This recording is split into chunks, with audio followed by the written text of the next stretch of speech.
अनोखे चोरी। क्या कोई माँ अपनी सगी और इकलौती बेटी की सुपारी देकर हत्या करवा सकती है?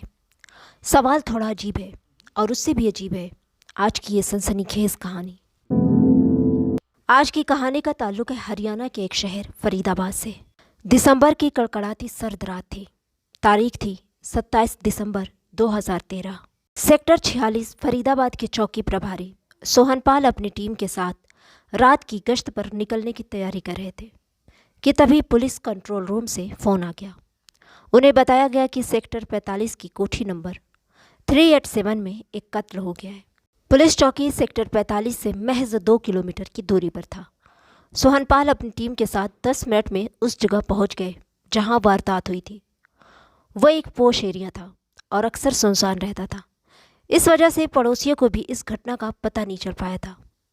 रात के लगभग 3 बजे पुलिस को आता देख आसपास की कोठियों से भी लोग बाहर निकल आए। कोठी नंबर 387 में मौजूद एक शख्स ने कोठी का मेन गेट खोल दिया।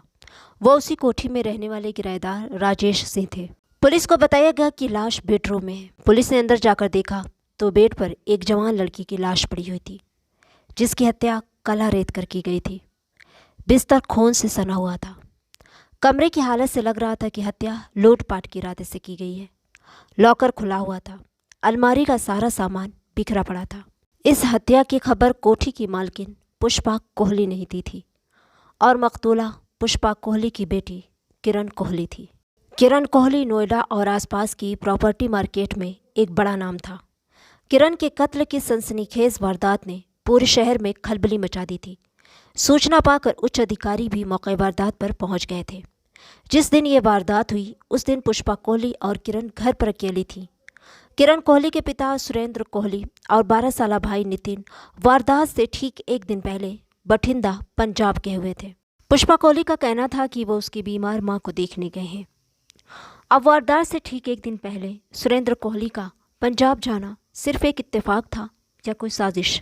पूछताछ में पुष्पा कोहली ने बताया कि रात के करीब 10 बजे वो किचन में खाना बना रही थी। तभी मेन गेट खोलकर बुर्के वाली 2 औरतें अंदर आईं।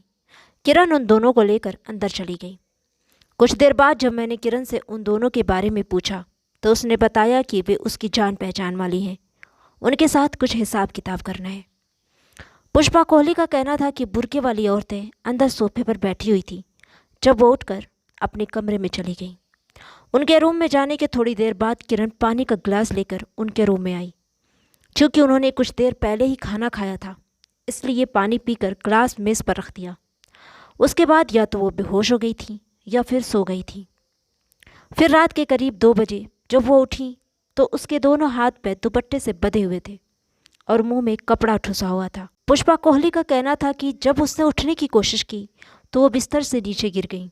जैसे तैसे घिसटते हुए वो दरवाजे तक पहुंची और दोनों पैरों से जोर जोर से कमरे का दरवाज़ा पीटना शुरू कर दिया। दरवाज़ा पीटने की आवाज़ सुनकर किराएदार राजेश ने नीचे आकर दरवाज़ा खोला।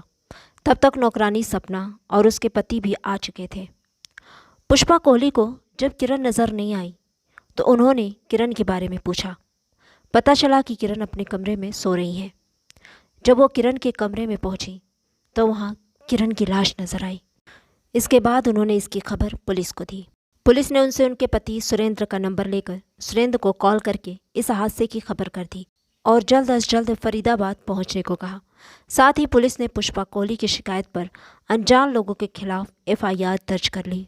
ये एक हाई प्रोफाइल मर्डर केस था, इसलिए एसपी पूनम जी ने मामले की गंभीरता को देखते हुए इसकी जांच इलाका पुलिस की जगह CIA NIT in charge inspector Vimal Kumar, sub inspector Narendra Kumar और अश्विनी कुमार को सौंप दी ताकि पोश इलाके में हुई इस हत्या के मामले से जल्द पर्दा उठ सके। इंस्पेक्टर विमल ने अपनी टीम के साथ मौके वारदात का मुआयना किया। उन्होंने फॉरेंसिक टीम को भी मौके पर बुला लिया ताकि ज़रूरी सबूत जुटाए जा सके। ज़रूरी कार्रवाई के बाद लाश को पोस्टमार्टम के लिए भेज दिया गया। पोस्टमार्टम रिपोर्ट से पता चला कि किरण की मौत सांस की नली कट जाने की वजह से हुई थी। कत्ल की इस गुत्थी को सुलझाने से पहले आइए थोड़ी सी नज़र डाल लेते हैं किरण कोहली की ज़िंदगी पर। किरण कोहली के पिता रहने वाले तो पंजाब से थे, लेकिन काफ़ी टाइम पहले फरीदाबाद में बस गए थे। उनका फरीदाबाद में ही बिल्डिंग मटेरियल का कारोबार था। सुरेंद्र कोहली की शादी सन 1989 में बठिंडा की रहने वाली पुष्पा कोहली से हुई। शादी के बाद उनके घर में किरण का जन्म हुआ, जिसे घर में प्यार से गुड़िया कहते थे। किरण के जन्म के ठीक 11 साल बाद कोहली परिवार में एक बेटा पैदा हुआ, नितिन। पुष्पा कोहली एक घरेलू खातून थी जो घर परिवार की जिम्मेदारी संभालती थी। धीरे धीरे वक्त गुजरता गया। किरण अब जवान हो चुकी थी। उसे चूंकि कभी भी पारिवारिक पाबंदियां नहीं रही थी, इसलिए वो शुरू से ही आज़ाद ख्याल थी। वो जो करना चाहती थी कर गुजरती थी, बिना इस बात की परवाह किए कि उसके परिवार वालों की नज़र में वो अच्छा है या बुरा। इसी बीच उसने अपने घर वालों की मर्जी के खिलाफ 22 नवंबर 2010 को रंजीत त्रिपाठी से लव मैरिज कर ली। शादी के बाद वो रंजीत के साथ दिल्ली के मदनपुर खादर में किराए के एक मकान में रहने लगी। परिवार से अलग रहकर जब जिंदगी की कड़वी सच्चाइयों से सामना हुआ तो किरण और रंजीत दोनों ने अलग अलग प्राइवेट फर्मों में नौकरी कर ली। वो जिस कंपनी में नौकरी करती थी वो रियल एस्टेट का कारोबार करती थी। उसके मालिक का नाम था महफूज आलम। महफूज आलम के साथ काम करते करते किरण की महफूज आलम से अच्छी दोस्ती हो गई। महफूज आलम दोस्तों के नाते उसे सैलरी के अलावा सौदे से मिलने वाली रकम से उसे मोटा कमीशन भी देने लगा। किरण ने बहुत कम समय में प्रॉपर्टी में अपनी एक ख़ास पहचान बना ली। अब वो इस फील्ड में जानी मानी हस्ती थी और कंपनी की सीईओ भी। कहते हैं कि जब उम्मीद से ज़्यादा शोहरत और पैसा मिलने लगता है तो कईयों के पैर बहकने लगते हैं। किरण के साथ भी ऐसा ही हुआ। अब वो शराब पीकर देर से घर आने लगी। रंजीत ने ये बात किरण की मां पुष्पा कोहली को बताई। पुष्पा ने अपनी तरफ से उसे समझाने की हर मुमकिन कोशिश की, लेकिन किरण अपनी मनमानी करती रही। नतीजतन पति पत्नी के बीच झगड़े होने लगे।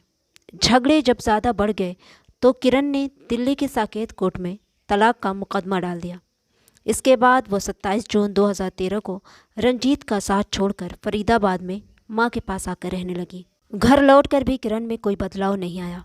उसने नाइट क्लब ज्वाइन कर लिया। अब वो नशे में धुत देर रात तक घर लौटने लगी।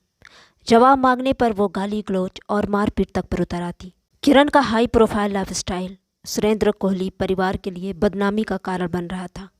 माँ पुष्पा इन सब बातों की वजह से डिप्रेशन में रहने लगी। ये सब चल ही रहा था कि किरण की बेरहमी से हत्या कर दी गई। बहरहाल इंस्पेक्टर विमल कुमार ने अपनी टीम के साथ बेहद बारीकी से जय हादसा का मुआयना किया तो पाया कि पुष्पा कोहली द्वारा लिखाई गई रिपोर्ट और मौका वारदात पर पाए गए सबूतों में काफ़ी झोल है। इसी को ध्यान में रखकर उन्होंने सुरेंद्र कोहली के किराएदार राजेश, नौकरानी सपना और उसके पति के अलग अलग बयान दर्ज किए। इसी बीच सुरेंद्र कोहली, बेटा नितिन और कुछ और रिश्तेदार भी फरीदाबाद पहुंच गए। पुलिस सबसे छानबीन में लगी हुई थी। किरण के अंतिम संस्कार में उसकी नानी भी शामिल हुई। इंस्पेक्टर विमल कुमार ने जब उनसे पूछताछ की तो उन्हें ये जानकर हैरानी हुई कि वो बिल्कुल सेहतमंद थी। उन्हें किसी तरह की कोई बीमारी नहीं थी, जबकि पुष्पा कोहली ने इन्हें ही बीमार बताकर अपने पति और बेटे को 250 किलोमीटर दूर बठिंडा भेजा था। इस केस में चूंकि पूछताछ के दौरान महफूज आलम का नाम कई बार आया था, बुर्के वाली औरतों के जिक्र पर पुलिस का शक महफूज आलम की तरफ भी गया। पुलिस ने उससे भी पूछताछ की, लेकिन उसका इस मामले में कोई हाथ नहीं निकला। दूसरी तरफ किरण की हत्या की खबर पाकर उसका पति रंजीत भी फरीदाबाद आ गया था। उससे भी पूछताछ हुई, लेकिन पुलिस अभी भी खाली हाथ थी। कातिल ने बड़ी ही चालाकी से इस हत्या को अंजाम दिया था। पुलिस के हाथ अभी तक कोई भी सुराग नहीं लगा था। फिर एक दिन कुछ ऐसा हुआ जिसने इस केस की पूरी तस्वीर ही पलट दी। वारदात के अगले दिन की बात है। इंस्पेक्टर विमल कुमार जब पुष्पा कोहली से कुछ और पूछताछ करने उनके घर पहुंचे तो उस वक्त पुष्पा कोहली किचन में पराठा बना रही थी।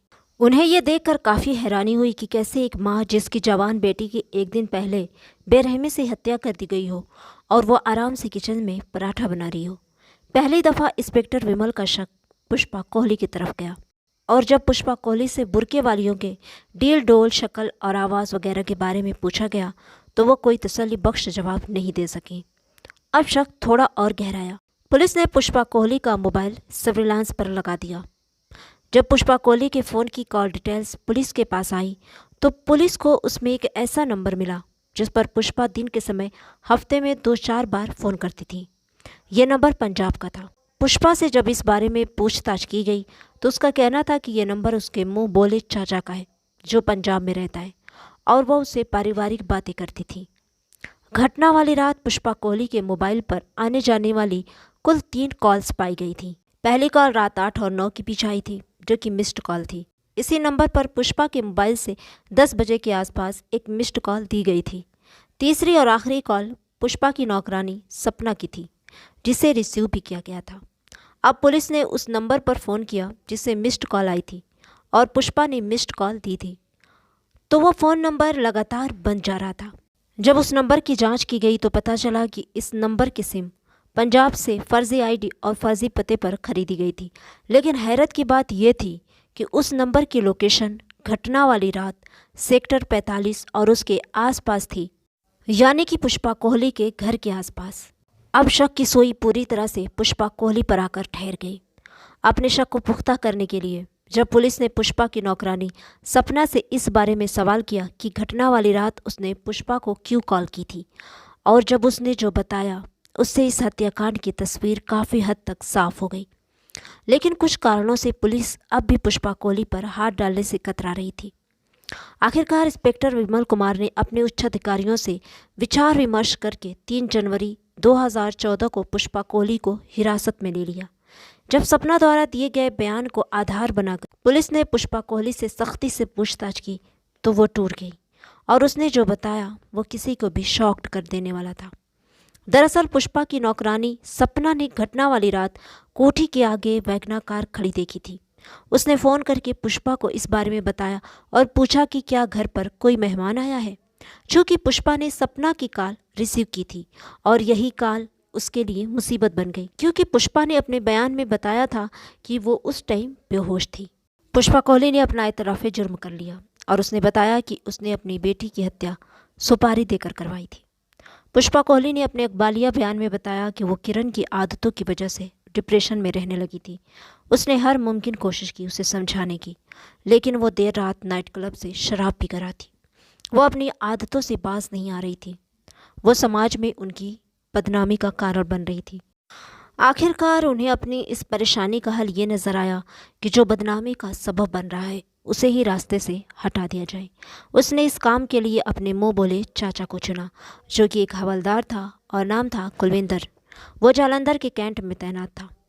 पुष्पा ने योजना के तहत पहले अपने पति और बेटे को मां को बीमार बताकर बठिंडा भेजा और फिर कुलविंदर को फरीदाबाद बुलाया। कुलविंदर अपने एक साथी के साथ वैगना कार से 27 दिसंबर की शाम फरीदाबाद पहुंच गया था। वो अपना मोबाइल जालंधर में अपने घर पर छोड़ आया था, ताकि पुलिस की जांच में अगर उस पर कोई आँच आए तो वो साबित कर सके कि कत्ल के वक्त वो जालंधर में था। कुलविंदर पंजाब से फर्जी आईडी पर खरीदी गई नई सिम अपने साथ लाया था। इसी सिम को उसने दूसरे मोबाइल में डालकर पुष्पा को मिस्ड कॉल देकर अपने फरीदाबाद पहुंचने की सूचना दी थी। पहले से तयशुदा प्लानिंग के तहत पुष्पा ने अपने मोबाइल से उसे मिस्ड कॉल दी, जिसका मतलब था कि रास्ता साफ है, कभी भी अंदर आ सकते हो। इसके बाद रात के अंधेरे में कुलविंदर और उसके साथी ने घर के अंदर घुसकर किरण की गला रेतकर हत्या कर दी और कमरे में रखी अलमारी का सामान इधर उधर बिखेर दिया ताकि मामला लूटपाट का लगे। कत्ल के वक्त पुष्पा अपने बेडरूम में चली गई थी और अपने कानों को तकिए से ढक लिया था ताकि बेटी के चीखने की आवाज़ें उसे सुनाई ना दे। इस हत्या के एवज में पुष्पा कोहली ने कुलविंदर को 1 लाख रुपये व सोने के कुछ गहने भी दिए थे, जिन्हें वो लेकर उसी रात अपने साथी के साथ पंजाब लौट गया था। पुष्पा के बयान के आधार पर पुलिस ने इस मामले में आईपीसी की धारा 302, 494 के अलावा धारा 34 भी जोड़ दी। 4 जनवरी को उसे फरीदाबाद की अदालत में पेश किया गया, जहां से उसे जेल भेज दिया गया। कुलविंदर व उसके साथी की गिरफ्तारी के लिए एक पुलिस टीम जालंधर गई, लेकिन वह रुपोश हो चुका था। शायद उसे पुलिस के आने की सूचना पहले ही मिल चुकी थी। फरीदाबाद पुलिस से बचने के लिए कुलविंदर एक राज्य से दूसरे राज्य भागता रहा। चूँकि वो पुलिस महकमे में था, इसलिए उसे पुलिस जांच की प्रक्रिया के बारे में पता था। वो लंबे समय तक मोबाइल का प्रयोग नहीं करता था, साथ ही सिम और मोबाइल भी बदलता रहता था। पुलिस ने उसके कई ठिकानों पर छापे मारे, लेकिन वो पहले ही फरार हो जाता था। खैर 5 माह के बाद फरीदाबाद पुलिस ने उसे धर दबोचा। वारदात में नाम आने के बाद ही पंजाब पुलिस ने उसे सस्पेंड कर दिया था। कहानी तो अपने अंजाम को पहुंच गई, लेकिन अपने पीछे कई सारे सवाल छोड़ गई। क्या सिर्फ किसी की लाइफस्टाइल उसके कत्ल की वजह बन सकती है? क्या कोई माँ इतनी बेरहम हो सकती है कि सिर्फ अपना तनाव दूर करने के लिए सुपारी देकर अपनी ही सगी बेटी की हत्या करा दे? आप लोगों की इस कहानी पर क्या राय है, कमेंट बॉक्स में ज़रूर बताइएगा। और आप लोगों के प्यार और सपोर्ट के लिए धन्यवाद, शुक्रिया, थैंक यू। मिलती हूँ जल्द ही एक नई क्राइम स्टोरी के साथ। तब तक के लिए बाय बाय, टेक केयर।